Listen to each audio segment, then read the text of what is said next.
first things first. Alex sent this to all of us in management today. I'm going to show this on the screen. I sent this to you guys via email. Westminster, Eldersburg.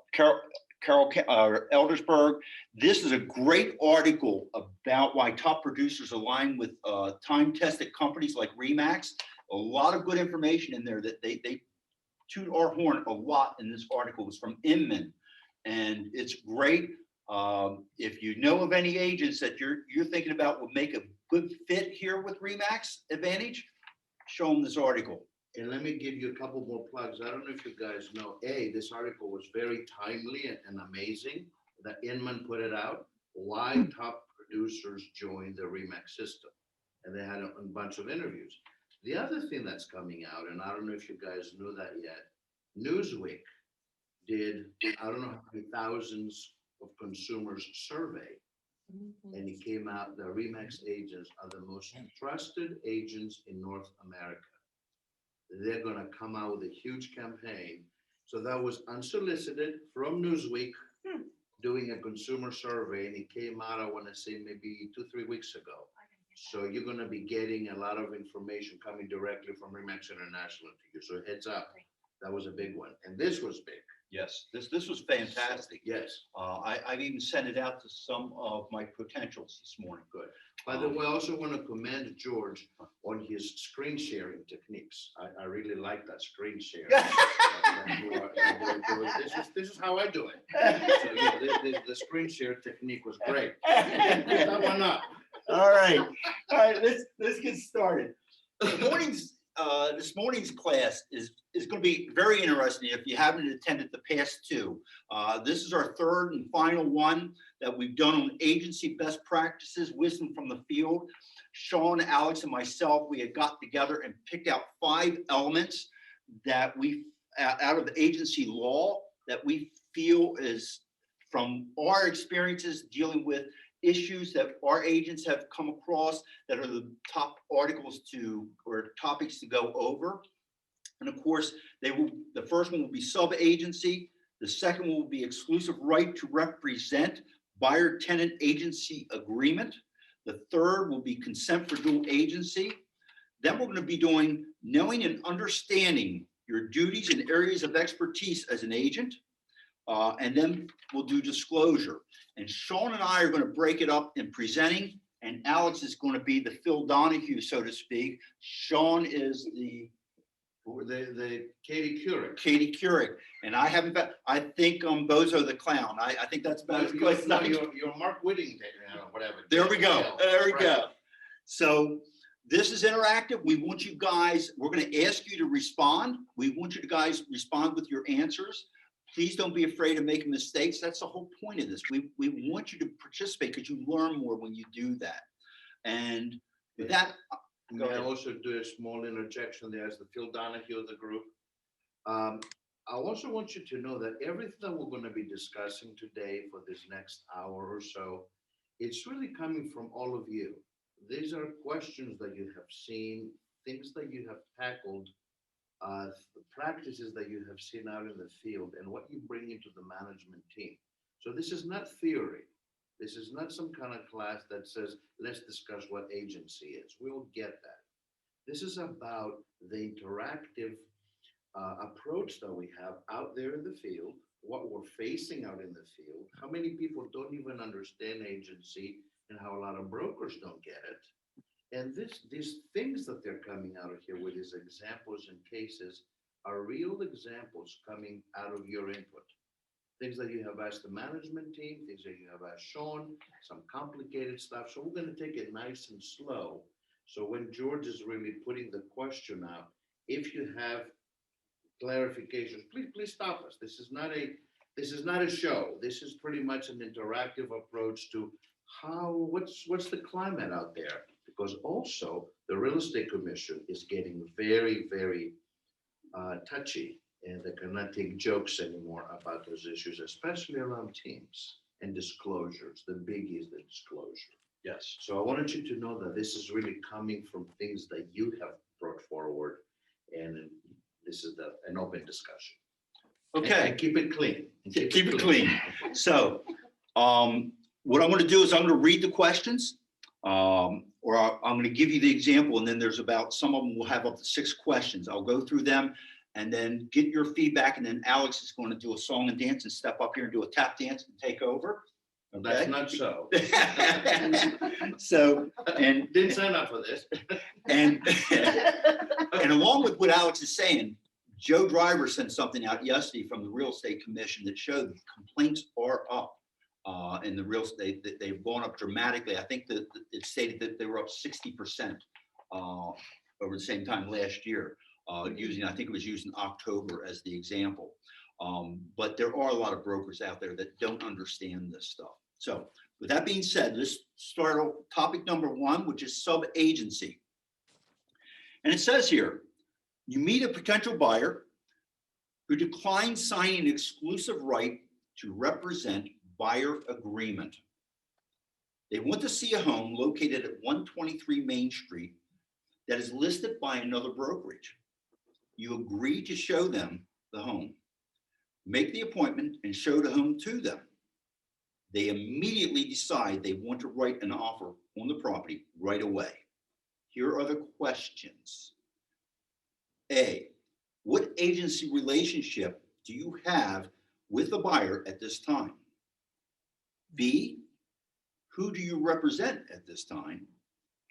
C, what documents should you have presented to the buyer at your initial meeting? And D, should you have notified the listing agency of your relationship prior to showing the home? Does anybody want to jump in? And So start again with the first one. What agency relationship do you have with the buyer at this time? No, there you're is, working for the seller. So the answer from Miss Amy is you don't have a relationship with the buyer. You're working for the seller automatically. as a, what is it called when you're working for the seller like that? What are you? I'm a sub-agent to the seller. Sub-agent. There you go. How Perfect. is the group? Yes, we agree? Yep. Terrific. So the answer is correct. You don't have an agency relationship. You have a sub-agency relationship. Let's correct that. You do have a sub-agency relationship. Yes. So And you're, that's with the seller. so you're representing the seller at that point. Right. Okay. Now suppose, let's switch that a little bit. Suppose it was a Remax listing, but you still don't have a buyer broker agreement with them. You go out and show that. What position are you in? Same one. Go ahead. Go ahead. Somebody wants to respond? I just heard somebody drop their phone. Think about it. Who do you represent then? Or how do you represent? What position are you in? Same one. Same one. You represent the seller. You represent the seller, but now you are actually considered more of, you're not a sub-agent anymore. Sub-agent is only when it's another brokerage. Okay? You're a listing agent because the listings, like a buyer broker agreement, all listings are the property of the brokerage that you work for. So anytime you go out there showing Remax, you're really, representing the seller. The seller. Okay? If you don't have a buyer broker agreement. Yep. Okay? Go to the third one, the third question. Third question. I'm not retain all that all at once. What documents you have been presented to the buyer at your initial meeting? Understanding. Understanding. Whom the real estate agent represents. Pick up, please. Go ahead. Understanding whom the real estate agent represents. Bingo. Anything else? And why? Why do you have to do that? I thought the state of Maryland said we had to do that. Well, it does, but there's another answer to that I'd like to hear. They have an option. You can tell them they have an option They have an option. for buyer agency. It's educating them on the forms of representation. Okay, so it's making them aware, basically, that at that time, who you represent, you're disclosing to them. So understanding whom agents represent is the right answer. Mhm. And if you wanted to represent them, the right answer is buyer agency agreement. Right. Otherwise, you cannot represent them. And you will see how this can get complicated down the line. Yes. All right. You wanna read that? Anybody else? Any other comments, questions, input? Okay, Let's roll it up. Oh, Keep on rolling. Sean has her Okay. hand up. Sean has her hand up.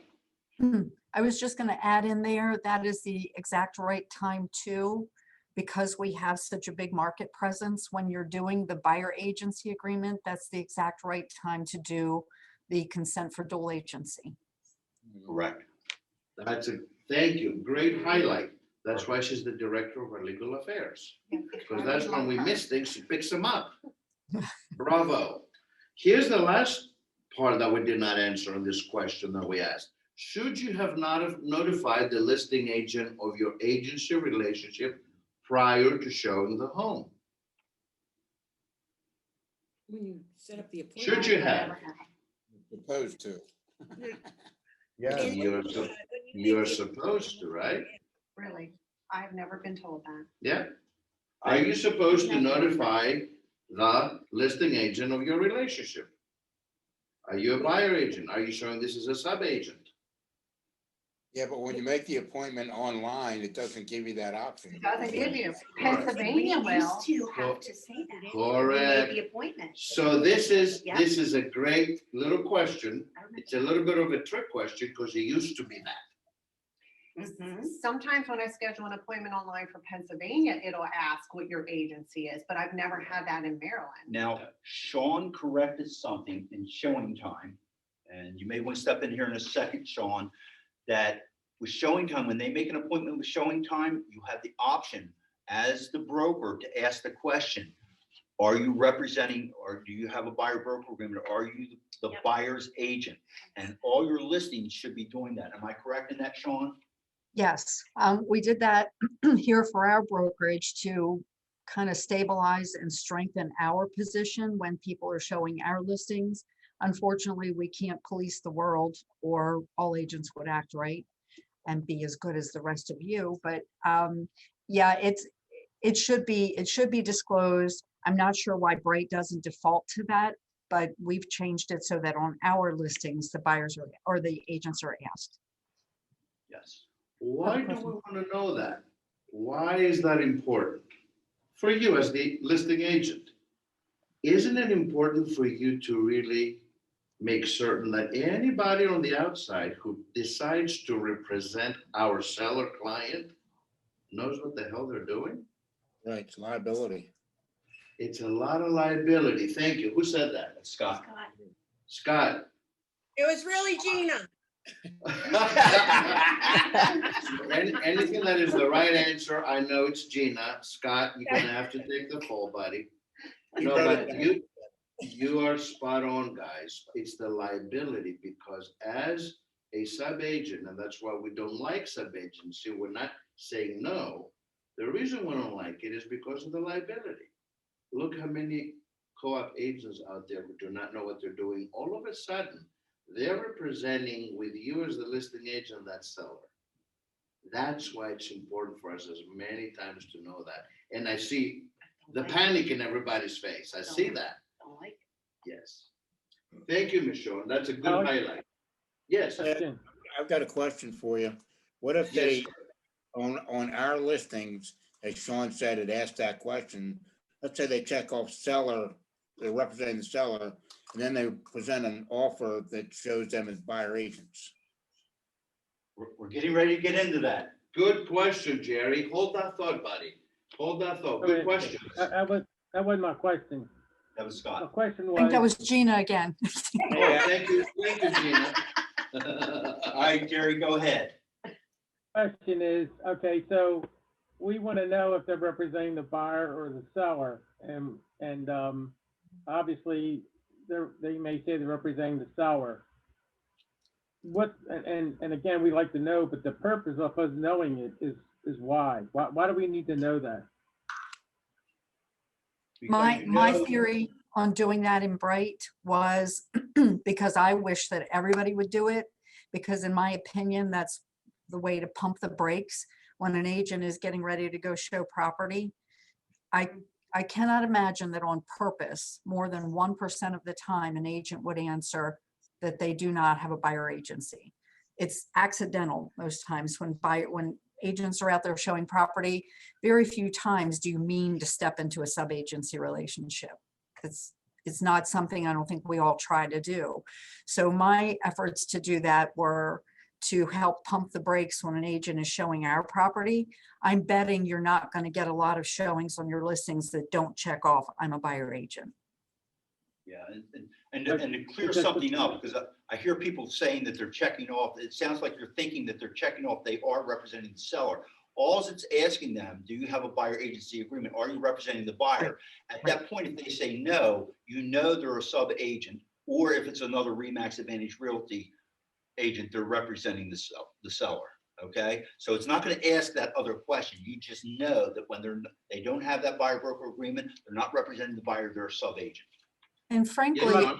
I did not do that to complicate your lives anymore. Frankly, in my opinion, if you get an offer and they check off that they're representing the buyer, we can't police the world, in my opinion. Alex may feel differently, but if you get an offer and on that offer, they've checked off that the brokerage and that agent represent that buyer, I don't feel like it's up to us to police them and make them produce that buyer agency. So putting that into Bright was not meant to complicate anybody's life here. It's a practice I would like to see all brokers do, in my opinion, to pump the brakes when agents are making appointments to show property. And in this case, it would be mostly intended for when our own agents are showing our listings. It's to help us to remember. It's a tool, in my opinion. I don't think anybody here should dive into making an agent prove they have a buyer agency relationship. Correct. It's asking the question to really frame it. Yes, and Hey, but Jerry, yes, you also, Go ahead. you Question I asked had the was, question. Oh, go ahead. the point is, we want to discourage them to represent the seller. So how do I just, I don't want them to, I'm trying to discourage them. So a lot of times I might put 0 in paying commission, but how do we discourage them? That's the big point.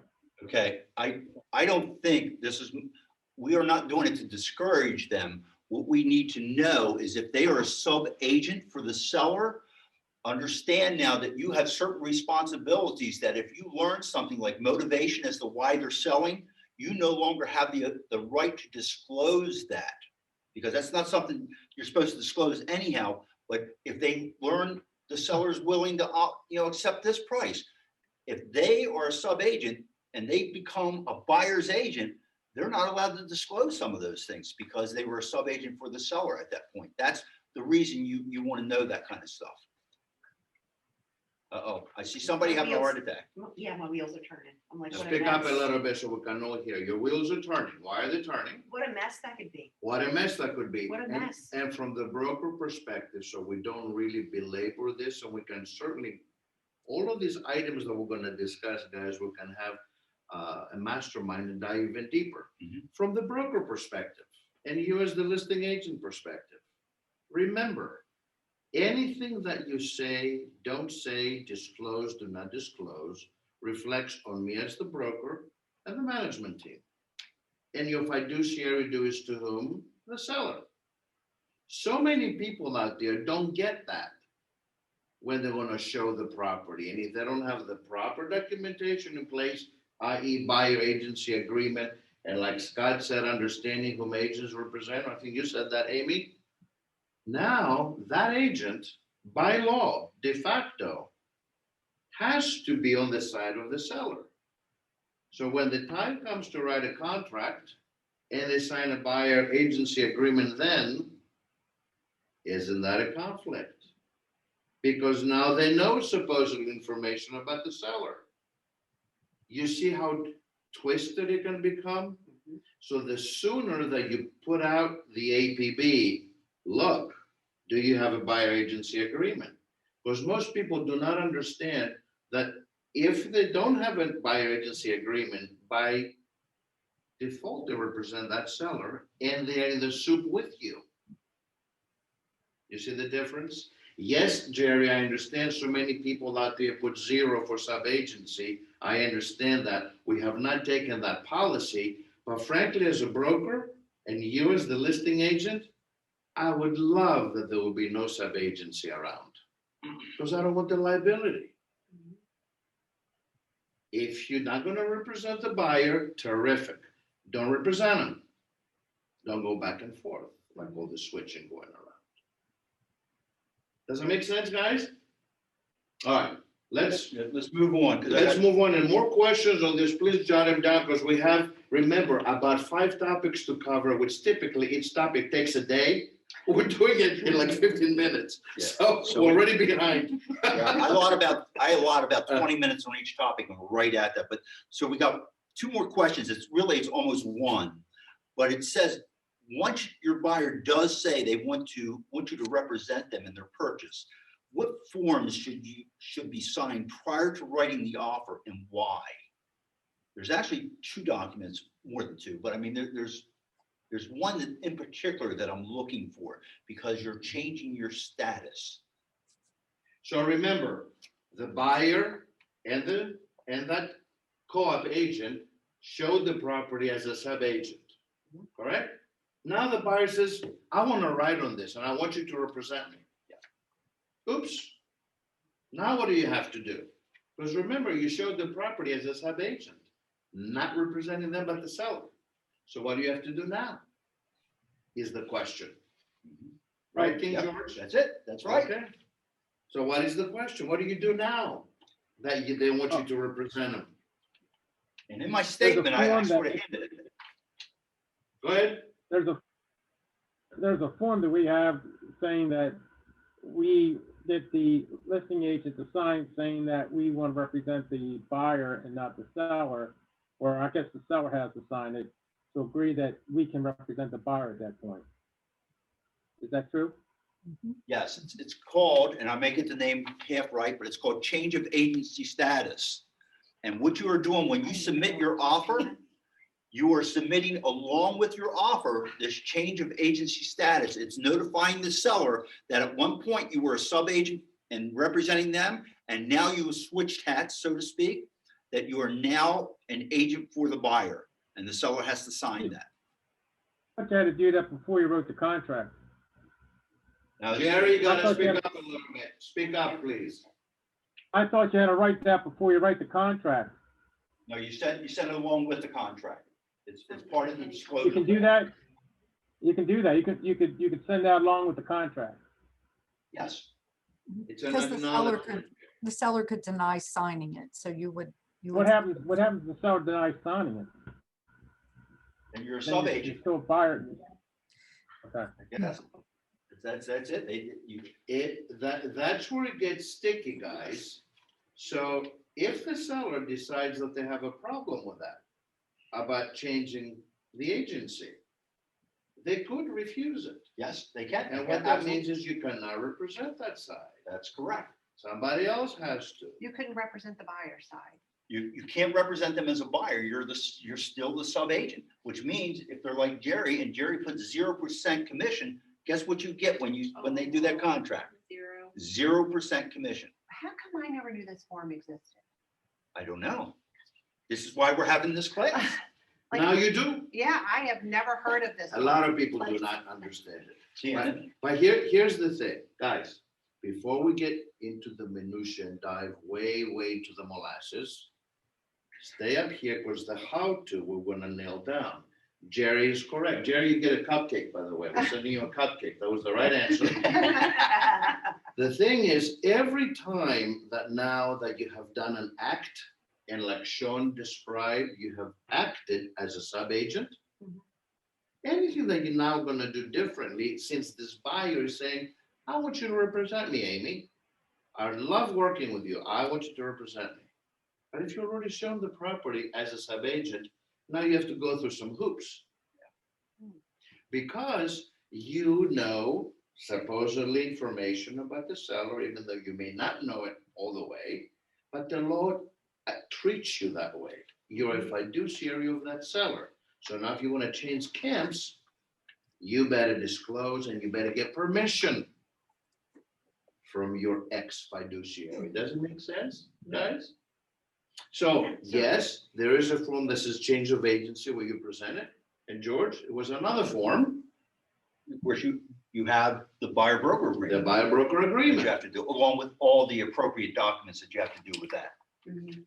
So here's the stickler, and we're gonna move on this horse, so we don't beat it to death. Here's the stickler, okay? Remember, in your timeline, you know when the property was shown and what date. You know the minute, yes? And you know that the property was shown by Amy as a subagent, because you had no agreement. Now enter the signing of the buyer agency agreement few days later. Oops. So unless you have the form changing that agency status and getting the permission, should there be a hiccup and the dead body gets discovered in the basement after settlement, that's what they're gonna come back to and say, you did not disclose, Ms. Pam. You did not disclose, Mr. Jerry, so now you're undisclosed. Those are the danger points. Can you imagine how the world out there has no clue about this? Yeah. Yes. That's why Sean, George, myself, the whole management team are trying to see how do we help the practitioner help themselves and at the same time try to educate and guide the world out there. If this world was perfect, as a broker, I would not want one sub-agent to be showing a property. Only by brokers. Because I cannot control them. Hey, Alex. Going Yes, sir. back- Going a couple steps back, when you sign a listing agent with the client, sign a listing agreement, it says in there, you will pay the co-op broker whatever percentage. It Correct. doesn't discriminate whether that agent is a buyer's agent or is going to be a seller's agent. And the seller has no idea. They don't have a clue about any of this stuff. And they don't care, frankly. No, so when you put 0 in that or the seller agency, sub-agency, you're kind of doing a discredit to the seller because you haven't disclosed that, hey, I'm not paying a certain agent who's going to show your house. I happen to agree with you in that prospect. And I happen to also applaud what you're saying. Because your goal as the seller's agent, listing agent, is to do what? Sell the house at the highest price possible terms. But in the process, you also have to guide and protect your fiduciary from liability. No So doubt. you have to let them know those pitfalls of what's going on. So I applaud what you're saying. If you notice, we discourage to put 0 sub-agency. We want the world to come sell our listings. Unlike some other brokerages out there. Let's roll it in. Yeah, Good points, guys. Good One other points. question I have. One Leave one some question other I have. questions, please. Not like a million. Save your question. One Now, question.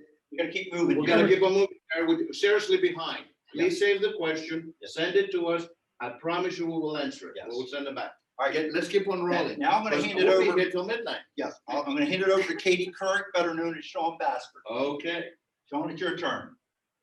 And I won't belabor on this. If I could just say in summary, the reason that we are doing these classes, Joe, George, Alex, myself, and the management team is, it's important to remember the rules, but you've got us all, your management team, to fall back on it. My hopes, and I think they share with me, are that you get so comfortable in the theory of buyer agency that it becomes easier for you to talk to a first-time buyer who doesn't know you yet, who may feel uncomfortable signing that document, that your comfort level increases to where it becomes more natural to help them understand the benefit. So I just wanted to say that out there. So my next topic would be the exclusive right to represent the buyer tenant agency agreement. I think we've kind of answered this already as we've gone round and round, but the question would be, when would that agreement be signed and why? So now we're on the other side, Sean. We're representing the buyer Mhm. and we're trying to show them the world. So when should we do that is your question. Correct. Yes. Ideally, Where is before we Sean Money do that. property? Ideally, before we show them anything, says Miss Amy. Who else whispered here? Speak loud. I think it I was Gina. say, I said before you sell them any property at all, you have to, at least that's what we do. Go over all the Brother documents. Craig, you know, your voice is getting a little deeper. And I'll tell you, if we have a buyer who we've never met, which is kind of unusual for us, and when they say, can you show us 123 Main Street? If it's our listing, obviously, we give them the understanding whom the agent represents, tell them we represent the seller. However, if they're just a buyer who wants to see any property, they say they refer to us, they don't have time to meet us. We email them all the documents ahead of time. Say, please review these. You have two choices. We can represent you as a buyer in your best interest, or we would have to represent the seller. And in that case, we really don't want to work with you. Proud of you, Scott. This is great. Here's the other objection. You can say, in the event you happen not to like me, which is hard to believe, so many people like me, there's a 24-hour cancellation there. Fire me. Exactly. So the point there that Sean is trying to make, and we'll turn it over to Sean, is that the sooner, the better. Right away, the better. And yes, ma'am. And I was going to say, the whole purpose of this, if you understand the way the Real Estate Commission is looking at this, they're in essence trying to force you to get exactly what Scott's saying, get that done now, because we no longer have presumed agency. That is gone. Okay, so they got rid of that. So what they're trying to do is push you to get these documents signed in advance. Okay, go ahead, Sean. I didn't mean to cut in on you. No, it's okay. I mean, we're all singing from the same book here. So yes, everything should be signed ideally and correctly before your first meeting with them or at your first meeting with them. So that would be the buyer agency and the consent for dual agency. Again, just because as a brokerage, we hold such a high market share, it is not unlikely that in certain areas you will wind up showing one of RE/MAX Advantage's listings. So why not be prepared and have that out of the way as well? So if we've kind of gone into this, if they don't sign, do you risk not being paid a commission? Kind of. If you are an undisclosed, or if you are a sub-agent and that brokerage has put 0 in there, if push came to shove, there is a potential that you could not be paid a commission. That is true. And then the third part of this question is to make sure that you guys are aware, if they are uncomfortable or you are uncomfortable in that first go around where you're going to show them property. A couple of things, the buyer agency being signed is so important. And on a personal level, and I'm imagining most of you practice this as well, not going to show that property to someone before you have a pre-qualification. You know, if you don't know the lender they're working with, if you can't reach them, we have ASAP partners here, we have Motto. Some of that is so that you're properly doing your job. Some of it's also for your safety. If you don't know the person, you want them at least vetted a little bit by somebody else. So that would be highly encouraged on my book, that you have the agency form signed and the prequal. And if they don't, or if they're resistant or a little bit hesitant to sign that buyer agency, are you guys aware of the form that we have? I kind of call it the bookmark form. That is a one-page document that you can use with a buyer who is a little bit hesitant to sign that full buyer broker agency agreement. Are you aware of the document? It's the one-time showing. The one-time showing, yes. We're sending a cupcake to Amy, because she's keep on sending the right answers. Yes. Absolutely, yes. Yep, so that one will hold your place. It reminds them that they have that ability, and then you would execute a buyer agency. So you've kind of, and years ago when agency changed again, Alex and Pam Stevens and myself came up with this document to allow you to utilize it when you're running on one wheel, as Alex says, and you're going to show this buyer agent or this buyer a property, and you still want to maintain. You can explain to them you're helping them try to maintain their rights if they decide to move forward. So that's a good one to use, in my opinion. Second part of this one is, or next topic is the consent for dual agency. I think I've already kind of interjected the answer on this one. When should it be signed, and when should the one within a team be signed? And what is dual agency? I'm pretty sure everybody has a good concept of what that is. We're all shaking our head to the affirmative. Okay. Okay, so as George stated, all listings belong to the brokerage, so Alex would be the dual agent, and then the agent, the listing agent, the buyer agent would be the seller and buyer agent. So that's important too. Again, we all know, numbers will tell you and back this up. As a brokerage and as we expand our geographic footprint, we increase our market share.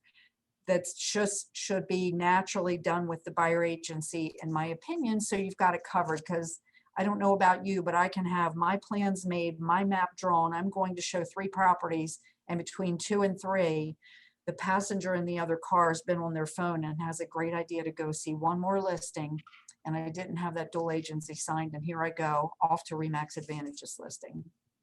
So if you've got it done in the beginning and in dot loop, just the quick mechanics statement in dot loop in the templates, there's a really easy that I use template that are first time new buyer forms. It gives you all of the ones that will keep you covered. It's just a quick loop to make and get them to sign all of them at the same time. So you're on good footing. And I've just answered this question without asking you, who is the dual agent? Everybody understands that would be Alex, correct? I know it's a little bit different in Pennsylvania and Delaware. In Pennsylvania, we subscribe to the same rules and reasons, and hopefully you all see the benefit of that. Delaware, they were still working on it, and I think Alex has said that Delaware, and George has said as the broker, they're even kind of examining their rules on how they treat agency and dual agency, correct? Yes. Right, George? absolutely, Yep, Absolutely. yep, yes. Okay. The third part of that question is, you're signing a contract and it involves dual agency. What are the next steps with those forms? How does that all come together? Does anybody want to take that one? Because I can keep talking. And I'm like the nerd. I don't find this boring, so I can keep talking. But if anybody wants to interact, do we have an understanding of what the forms then would be when a dual agency situation occurs? So let's take a stab at it. I cannot see some of the screens, but so I cannot see if you're raising your hand. So please feel free to take a stab at this. Who wants to chime in on this? Anybody? What is it? Would you repeat the question one more time, Ms. Sean? We're getting ready to have dual agency. Right, so you have a buyer, you're getting ready to sign a contract of sale, and it's going to be on one of Remax Advantages listings. So we have a dual agency situation happening. What are the steps and what forms would you need for that? Well, you need to You're, consider, you're saying that you don't have the dual agency signed when you show the property? You do You at one should. point. Yep, you should, and the listing should have it signed. So from there, where do you go to put this package together? Amy, I would pull the disclosures from the listing agent and have my buyer sign their dual agency consenting to the dual agency. Confirm consent. Yes. confirm the consent. Dun, dun, Got dun, it. dun. Confirm consent. Bravo. That is Confirm the consent because you're getting ready to write. Yes. You gotta confirm it. Yes. Yep. Yes, ma'am. Perfect.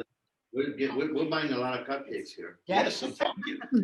And you would So- submit your buyer one with your offer so that the seller can affirm that particular buyer. If you remember, there's a little block as you fall down that form where the seller then uses your one that you generated with your buyer agency agreement to affirm that buyer and this condition on this offer. Let me interject a little bit here. Why do you go through this pain once again for the confirmation? That's because people have sued over this, claiming they did not get it. So what the commission has done after so many complaints that, oh, I did not understand this, and my agent didn't tell me, the response back is, oh, yes, you did. Yes, you did. So let us reconfirm it. If you do not reconfirm it, now you haven't done your job. You see the difference? You gotta reconfirm because then there is in court, what part of this did you not understand? Twice.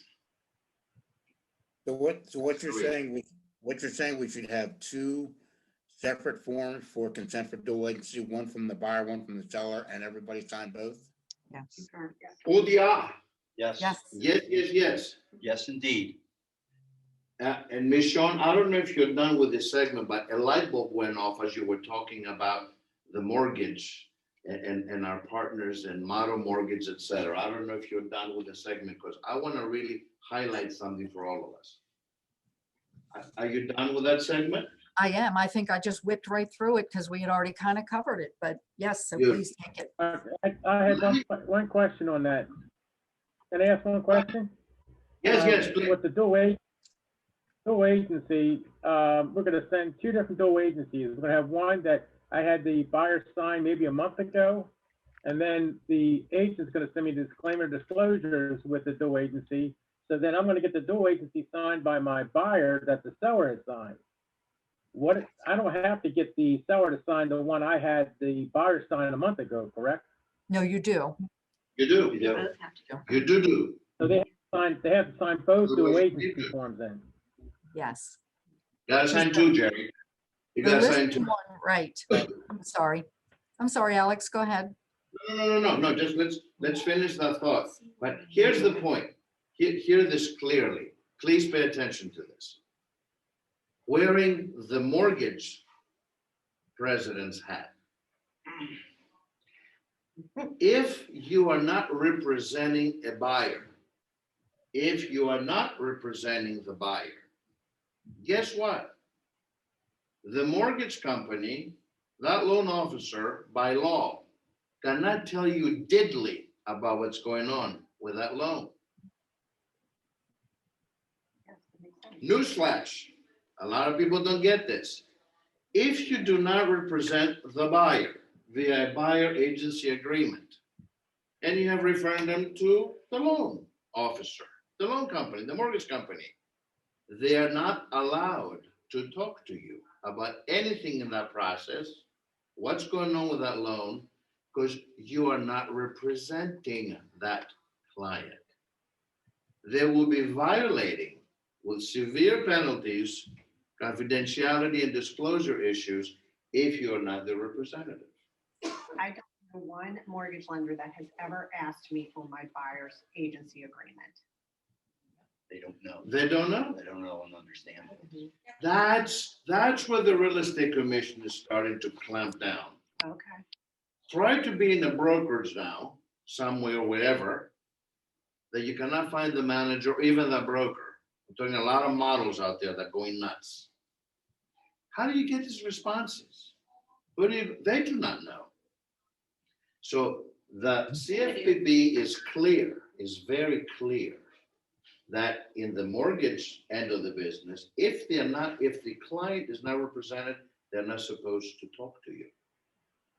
That's another reason why sub-agency is tricky. Because as a sub-agent, you start asking Cassie over here, hey, what's going on? What's happening? Blah, blah, blah, blah, blah. And the seller wants to know, right? She cannot tell him anything. And if she does, it just violated the statute. Just a parenthesis here. And I think when you talk to your supposed buyers that way, and you start telling them all of these intricacies about agency and really getting them to understand what I can know and what I can't know at this point in time, might really help solidify them to sign that agency a lot sooner, because a lot of them are hesitant to sign it. But I think if it's explained in a way that is truly understandable legally, they'll get it and sign. You said the magical words, Amy. You have to educate them. Yeah. You have to explain them why this is necessary. Yes, Ms. Shaw. And Joe had a question too, or a comment, but I have jokingly, half jokingly said to buyers that I don't know, or I'm trying to have this conversation with, let me summarize it for you. As friendly as if you were going through a divorce with your spouse, the two attorneys might be friendly, but would you go talk to your spouse's attorney and hope everything turned out okay?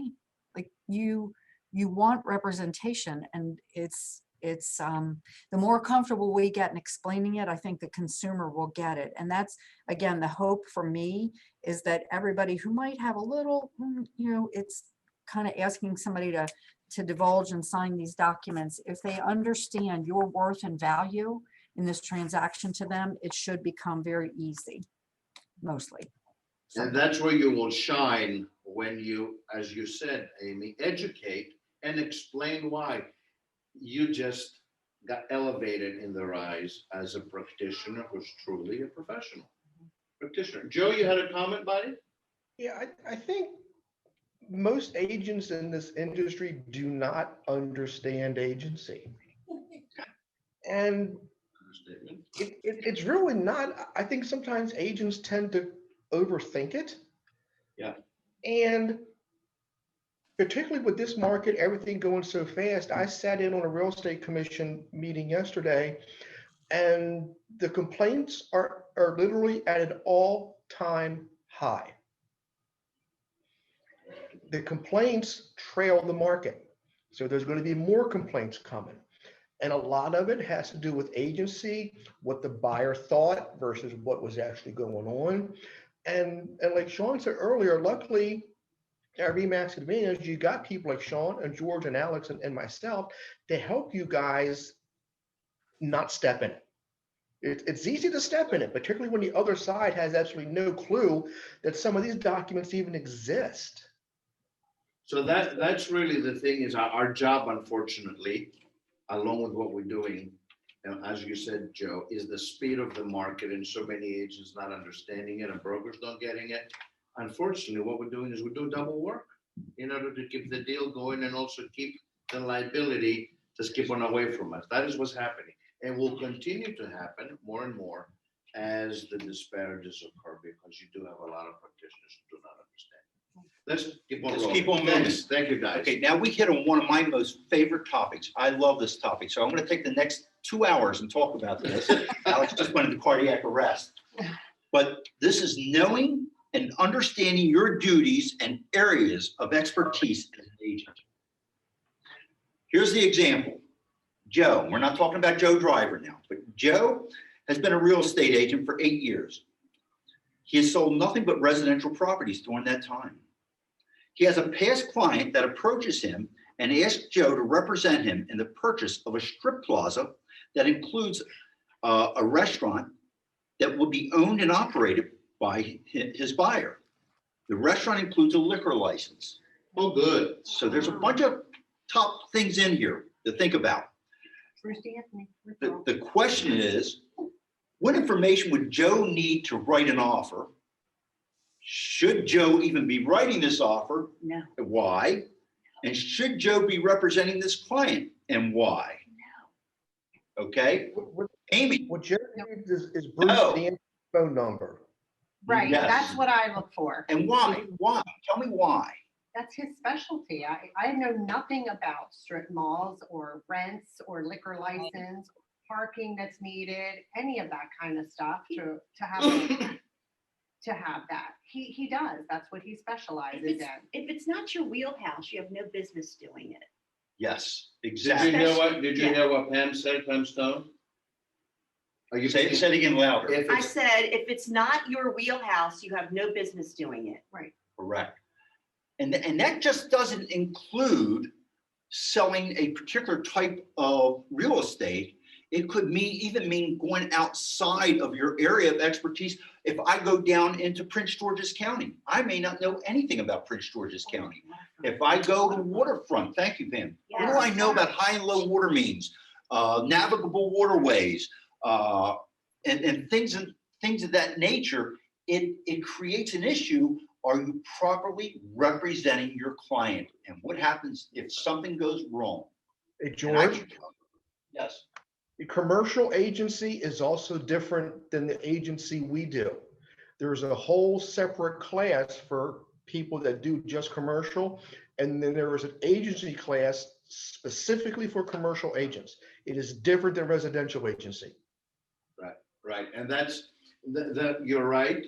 And the point is, there is a commercial division here in RE/MAX Advantage Realty. I started it, I came from a commercial background, so we have representation beyond Carroll County. And Bruce D'Anthony is amazing. Bruce Yes. D'Anthony is one of the top commercial agents in the system. Now, they're like him on the Eastern Shore, and also we're beefing up the commercial division because that's my passion with it. But the point is not so much the commercial, because what George was asking is, what do you need? So to really roll just a quick example, and you guys get it, stay away from it if you're not proficient. But if you want to know about it, your license does say State of Maryland. It doesn't preclude you unless you want to understand it. People that want to be in a specific area of expertise need to spend the time to understand it. Yes. It's no different than the Eastern Shore agent in our Ocean City office wanting to come to Carroll County and sell a horse farm. What do they know about that? That's the difference. In a commercial transaction, you need to understand leases, need to understand cap rates, financial ratios, the liquor license, the zoning ordinances, what's going to happen to that restaurant, have health department things and compliances. There's so many things that you need to do. And if you're not proficient in just guiding it through, now you have done a disservice. You're going to be accused of misrepresentation. So putting the commercial aside, which is Joe's point, in a whole different segment and requirements, even within the residential realm, if you do not know riparian rights, if you don't know the HOA, that every single office condo and Ocean City office condo has different HOAs and different rules. And there's a special addendum in Worcester County about chicken farms. You don't belong there. Hire somebody, refer somebody, or go learn it. Go get it. Thank you. Good point. And know your documents for the area that you're working in. One of the things I hate is when agents out of, let's say, for instance, the capital area come up here, down around DC, and they use their forms. We want them to use our forms because our forms are more particular for our area. Okay, and likewise down there, if you go down there, they have forms particular to their area and understanding them. That's why I don't go down there. Okay. All right. The one thing I do want to read, because I'm going through this pretty quick, and we all hit on the topics, but I just want to read you the Code of Ethics and what it says in Article 11. And it states here, the services which a realtor provide to their clients and customers shall conform to the standards of practice and competence which are reasonably expected in the specific real estate disciplines in which they engage, specifically residential real estate brokerage, real property management, commercial and industrial real estate brokerage, land brokerage, real estate appraisal, real estate counseling, real estate syndication, real estate auctions, and international real estate. Realtors shall not undertake to provide specialized professional services concerning a type of property or service that is outside their field of competence unless they engage the assistance of one who is competent on such types of property or service. Bingo. Okay? And we have a lot of this going on, especially with the commercial, because there are hungry agents out there, maybe only did 2 or 3 transactions this year, and they have somebody comes up and wants to sell commercial real estate, they're going to take it. They know nothing about what they're doing. I always push, and this is the last thing I'll say about that. You do commercial real estate, you have an attorney write that contract. Have an attorney do it. Or have one on retainer. For There when you get go. it. Or what a retainer. That's right. All right, Ms. Shawn, it's back in your seat, kiddo. You're muted. Okay. There you go. That would have been less interesting. Yeah. So on disclosures, the first question that we have is, what should you disclose? When should you disclose? And what are your duties for disclosure? So here's an example. You are the listing agent of a residential property. Property is under contract and goes through a home inspection. As a result of the buyer's inspection, you receive a request for repairs from the buyer's agent along with the report. You notify your seller. He tells you he does not want to make any repairs. He does not want to see a copy of the report, and he does not want you to look at it, as he does not want you to have any knowledge. The question is, are you correct in this decision? But the question is, what would what would you do if your seller client put you in that position? What would be the thing to do? So you're representing the seller, there is a home inspection, the results are coming in and the seller says, stop it, I don't want to see them. I don't want you to see them. And the question is, Where how do we go would you, from here? how would you conduct yourself as a professional of Remax Advantage Realty in this specific situation? I'd call Sean. I love it. Direct answer. She told my answer, Sean. That was Okay. my, Guess what? I would call Sean too. And so would George. So. And then Sean would fine. call the seller and say, have you lost your mind? Fine. I thought I saw Gina pop up there. Was it? It's Jerry Pop. Oh, that's Jerry. Okay, go ahead, Jerry. Fine. The question, number one is, I would explain to the seller, if that's what his feeling is that we should actually do informational purposes for the home inspection, so then we won't get anything. And that's in the beginning of listing the property. However, once we list the property and we don't have that in there and they send a repair list to us, I think once we, if he tells us not to look at it, I think we have an obligation at that point to look at it because we're hiding something. I don't know. What do you guys think? What I think. I think definitely if it's given to you, you have the responsibility of looking at it and sharing it with the seller. Mhm. But if the Okay. seller says, no, don't look at it, I don't think we're allowed to do that, are we? No, because it's what you knew or should have known. And frankly, in my opinion, what you should have known will get you in bigger trouble because it looks deceptive. And that seller will clearly forget what he said to you when you get called to the mat on it. And it's about too setting the expectations in the beginning with the seller because, and we can't control them, but if a seller has no desire to perform any repairs, like Jerry said, you kind of establish that in the beginning with the listing. And it's not even about not wanting to see the report. It's about, I don't care what you find. It's as is with the right to terminate. We're just not going to do anything. But you can never go wrong by disclosing everything. If people, some of the questions, like Alex said, these are questions that we get from the field. I've had people come and say, the house suffered a major fire 5 years ago. Insurance put it all back together. Would you disclose that? In my opinion, yes, because, and I've been on the buyer side of one of these where it wasn't disclosed and they did a good job. But when we got up in the attic and found the charred rafters, all of a sudden that home inspection takes on a whole different flavor because now you're thinking, well, they didn't tell me. What else am I not seeing? What am I not seeing beyond the walls? So in the case of something like that, my opinion when I've been asked that question is shout it from the rooftop. There was a fire, it got put back together, there were certifications, there were permits. Make your decision, buyer. I'm an open book here. I'm telling you everything because that's, in my opinion, the right answer. We can never not disclose anything that we know, and the seller should disclose everything that they know. And any seller who would put you or us, the brokerage, in a position of not disclosing, it's not going to be advisable to continue to do business with them. So if you get somebody that obstinate, like Amy said, call me.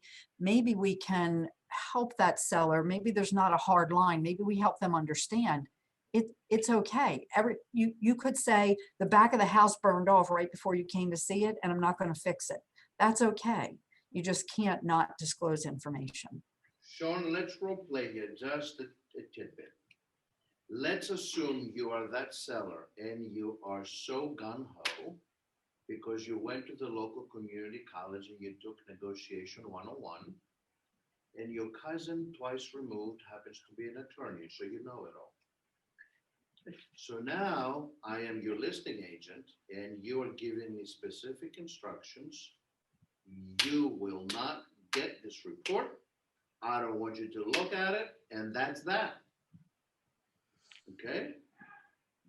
So let's role play a little bit. So you're telling me these things. How would you respond back to that particular seller still trying to salvage that listing and representing them, and the end line is to get them the best possible price for their home? You don't have to be the adversary here. All you have to do is shift it to the law.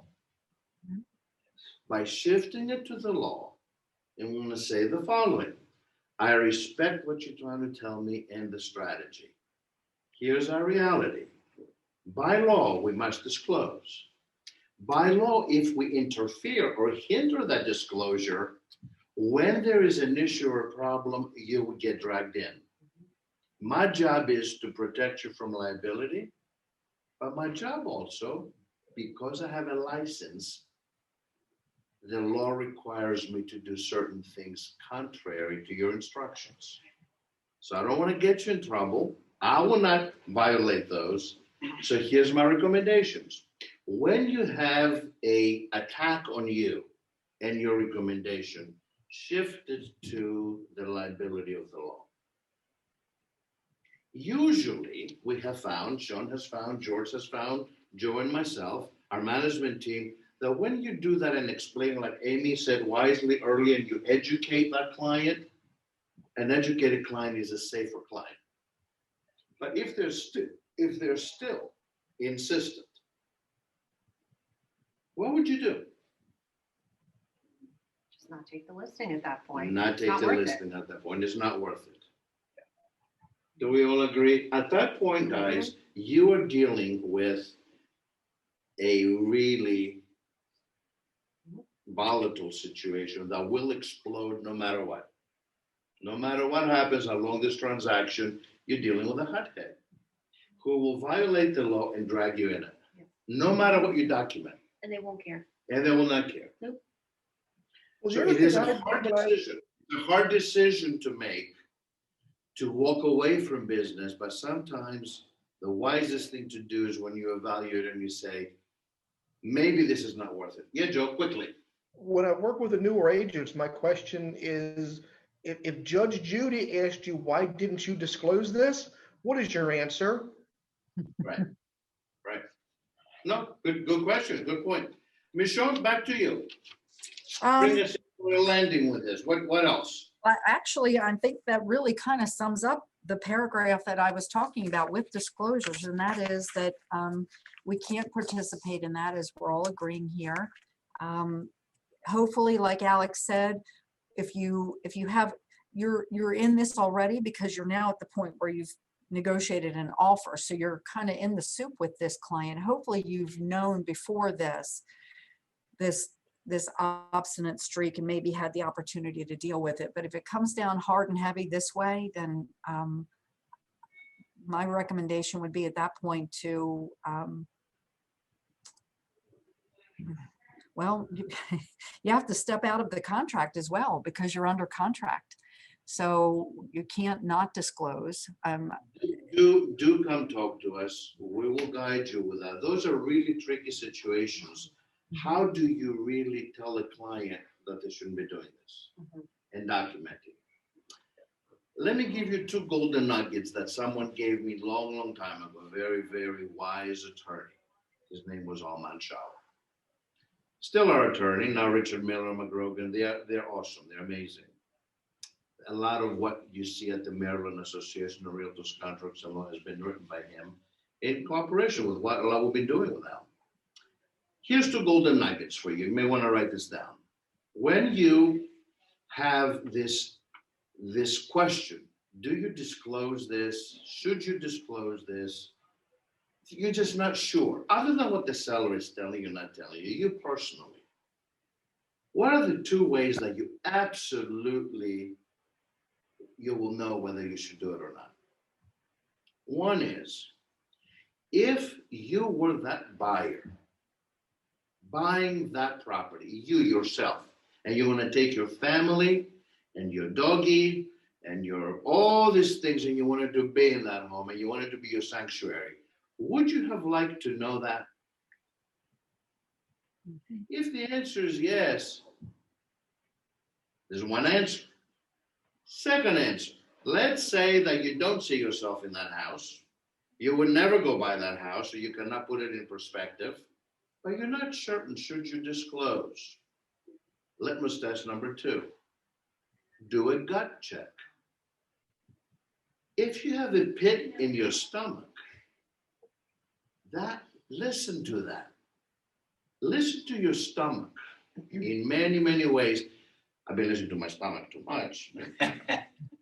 But the point is, it will guide you. That pit in your stomach, that hesitation is your answer. So with anything in life, as you're looking at those two things, is would I be comfortable going into this, and would I like to know that? B, does it feel right to me?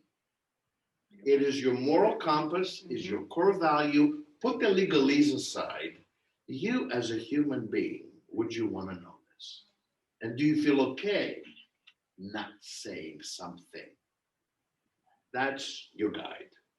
That's frankly our guide, Sean and George's and my guide and the management team's guide, when we're not sure. Because there's some things that we're not sure. They're complicated. Even when we pick up the phone to our friend Richard Miller, McGrogan, and Munshauer, there's some things that you need to know the answer right away. And even if it's a gray answer, always err to the side of, would you have liked to have known this? And does it feel right in your gut? That will never fail you. I have used that with sellers in the past. If they say, well, should we disclose this? I'm like, well, wouldn't you want to know?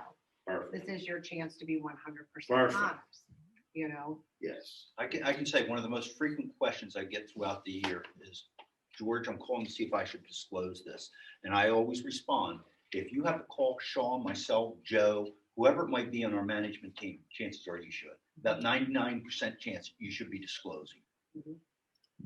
Okay?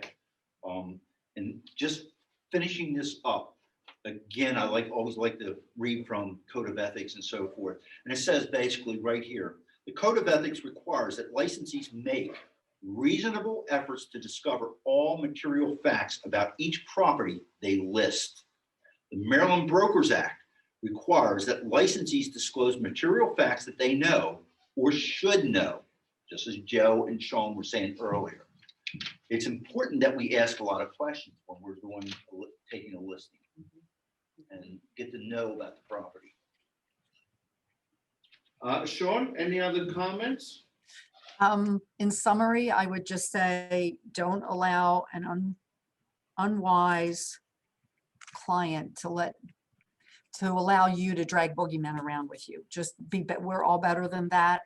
And mostly our clients are too. We don't run into these a lot of this obstinance, but don't ever let somebody put you in a position, like Alex says, do the gut check. Don't allow yourself to be put in a position where you're questioning your actions, because that will haunt you through the whole transaction and into the future when you keep wondering what's going to come of what those decisions were.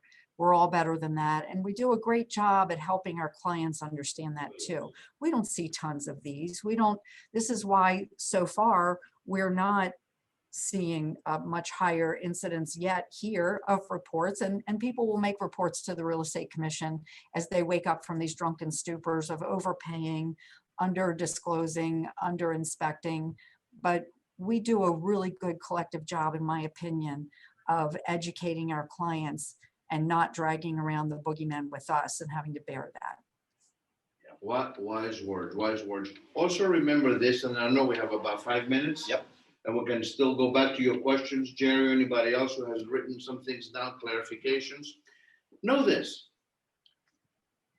In this United States of America, this amazing country, where everything is the following: you are innocent until proven guilty. Yes?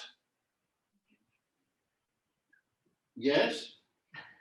Unless it's a real Innocent until proven guilty. Yes. Hey, Sean, This is the law of the country, Yes. okay? It is completely the reverse when you hold a license. When you hold a license, like we do, the law sees all of us as someone who is an expert in a certain field and knows more than the consumer. So the approach that the law takes with people who are licensed, doctors, architects, yes, beauticians, hairdressers, real estate practitioners, we have a license that we have been granted, which means that we are guilty until proven innocent. It's completely the reverse. I had to digest really hard that one, coming as someone into the country, and it was the amazing country of freedom and laws. In this particular situation, as a licensee, we have to prove our innocence. That's why the disclosures, that's why the hard stance of the regulator and the law with mortgage, title, real estate brokerage, have a license. So go at the world knowing that you got to keep on proving your innocence when there's a conflict, and a lot of sophisticated clients and some hungry attorneys know that. And they will go after the E&O coverage, provided that some brokerages have it. You'll be surprised how many brokerages don't have E&O coverage. You have to swim on your own. So I wanted to highlight that point, that we as practitioners are deemed that we know more than your general public, and therefore we have to disclose and document and prove our innocence when someone claims that we're guilty. Make sense? Good people? Great questions you guys put up. We have another almost 4 minutes, 5 minutes before we close. Anything goes, ask questions, make comments. It's difficult, as I said earlier, to really do this whole thing in an hour and a half when each topic takes about 4 or 5 hours. So know this, we're going to follow up in a format where it's very interactive around a round table and do a mastermind. Our Modern Mortgage will step in and provide lunch. Our ACP partners, Lakeside, First Home, all these great people will come in. And so we can do these interactions also at a deeper dive, because these questions that we're just raising is coming, as we said, from you, but we need to go into the what ifs, into your story. Oh, I had this situation happen. Why would we do that? We need to hear all that. And all that can happen in a smaller, tighter group that is a lot more interactive on each topic. So as you like those things, and as you have questions, Jared, as you have clarifications, guys, bring them up, because that's what we're going to go with next, addressing what's important to you out in the field and what you see. Does that make sense? Yeah.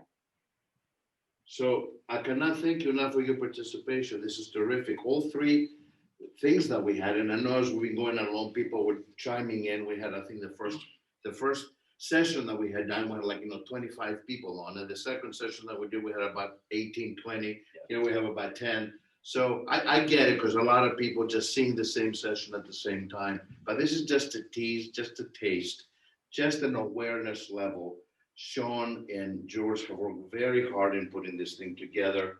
I thank you guys, because you really are pulling a lot of stuff out of the field and trying to put it in a format that we can cover in 15 minutes apiece, which doesn't do it justice.